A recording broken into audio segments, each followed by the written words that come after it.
On sait qu'il y a action-réaction, Ouais. toujours avec Donald Trump. Qu'est-ce que tu penses des nouveaux tarifs réciproques? C'est intéressant, les tarifs réciproques, parce que de toutes les choses que je trouve un peu déraisonnables de l'administration Trump, c'est probablement une des moins déraisonnables. OK. Je dis pas ça en appui au principe, mais c'est qu'il y a quelque chose qui se passe ici et il faut quand même comprendre, c'est un peu un changement de paradigme. Quand on parle de tarifs, on peut essentiellement les diviser en deux grandes catégories. Tu as des tarifs par produit et des tarifs par pays.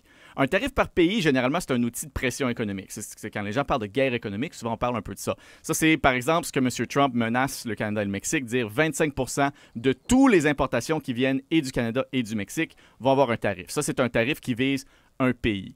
Il y a aussi des tarifs qui visent des produits. Ça, c'est, par exemple, les États-Unis ont des tarifs sur les importations de sucre. L'idée, c'est que les importations de sucre aux États-Unis, peu importe d'où ils viennent, ont un tarif. Puis les États-Unis font ça pour protéger leur marché local du sucre. Alors que le sucre vienne du Brésil, de l'Inde ou de l'Europe, c'est pas grave, c'est le même tarif pour tout le monde.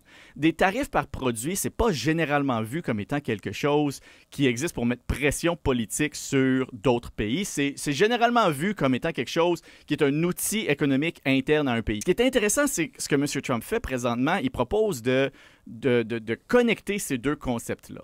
Alors, par exemple, le Brésil a un tarif d'importation d'à peu près 18% sur l'éthanol. OK. Ça, c'est l'éthanol qui vient n'importe où au monde. L'éthanol canadien, l'éthanol des États-Unis, l'éthanol de l'Europe, 18%. Ce qui fait que c'est sûr que si vous êtes un producteur d'éthanol aux États-Unis, c'est pas une grosse consolation se faire dire oui, mais c'est tous les pays au monde qui ont le tarif de 18% quand toi, tu veux exporter de l'éthanol au Brésil. Surtout si tu apprends après ça que le tarif d'importation d'éthanol aux États-Unis, c'est 2,5%. Si tu es un producteur d'éthanol, là, c'est pas grave que tous les pays au monde ont ça. Toi, tu as ça, puis ça te fait mal. Alors, ce que l'administration Trump propose de faire, c'est de regarder tous les pays et tous les tarifs d'importation par produit dans chaque pays, pays par pays, et voir quel impact ça a sur l'industrie aux États-Unis.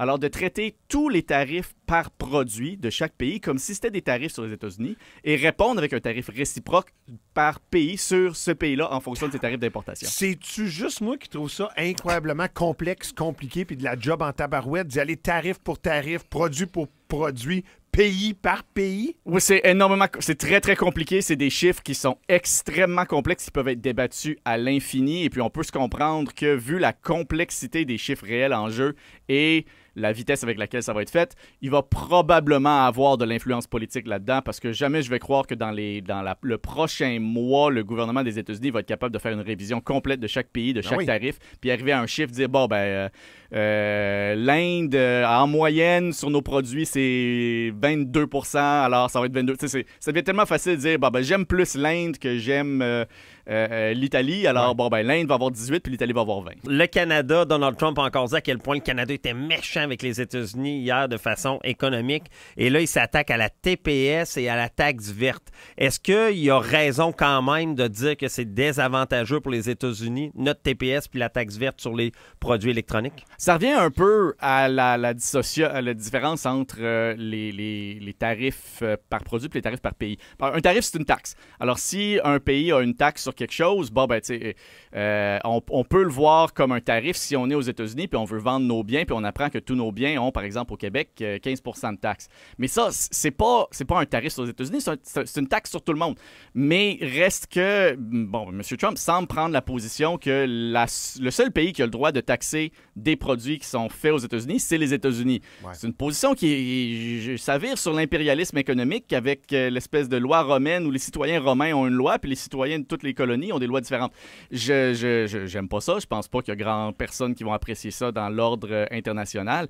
Mais viser la TPS en particulier parce que, il y a des produits des États-Unis qui doivent la payer, c'est un peu comme si le Canada se virait de bord et disait, mais nous, quand on vend, par exemple, du sirop d'érable au Vermont, on paye la taxe du Vermont.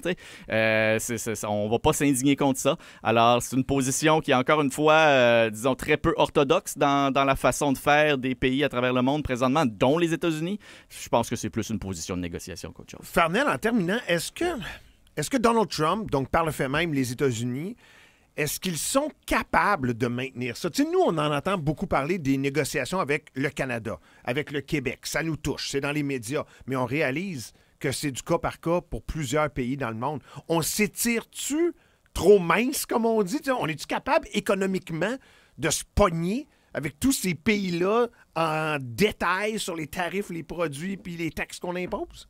Trump sait qu'il peut pas faire une guerre économique à la planète au complet. Et je pense que ça se reflète dans sa stratégie qui est de diviser pour conquérir. Il fait, il parle du Canada, le Mexique, il parle de l'Europe séparément, on parle de tarifs qui vont avoir lieu à des endroits différents pour des demandes différentes. Alors, ça donne toujours l'impression que si nous, on est capable de régler nos problèmes avec les États-Unis, le reste du monde, c'est pas grave. Ouais. Nous, on a notre problème, puis c'est ça, puis sinon, on règle ça. Éventuellement, ça va plus fonctionner, ça. Éventuellement, il va y avoir des blocs de pays qui vont se dire, écoute, si tu veux pas jouer avec nous, c'est correct, on va jouer entre nous, là. Et puis, c'est sûr que ça va nous faire très mal. Faut pas faire semblant qu'on peut du jour au lendemain tout virer nos exportations vers l'Europe, vers le Mexique. C'est pas possible, ça va faire extrêmement mal. Mais je pense qu'éventuellement, surtout les pays qui ont déjà des économies plus diversifiées, je pense à l'Union européenne, l'Inde, le Brésil, vont pouvoir dire, écoute, là, c'est correct, fais tes petites crisette, M. Trump. Entre nous, on s'est négocié une entente qui va faire en sorte qu'à long terme, on va être capable de se passer de ce qui se passe aux États-Unis. Puis ça va commencer à faire mal aux États-Unis quand ça va arriver.